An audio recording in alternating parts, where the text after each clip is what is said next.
first is location. You need 30 inches from side to side, 3 feet in front of you, and no higher than 6'7" to the highest breaker.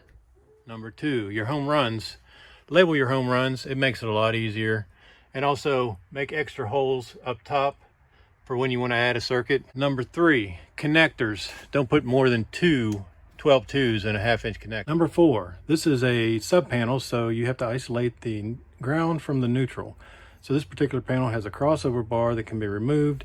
You can add the bonding screw, and that makes this the grounding bus and this the neutral bus. Number 5, Deox is used as a oxide inhibitor for aluminum conductors.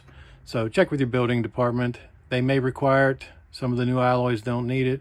And number 6, you've got ground fault, combination arc fault, dual function, arc fault, ground fault. Check with your building department to see which ones they require.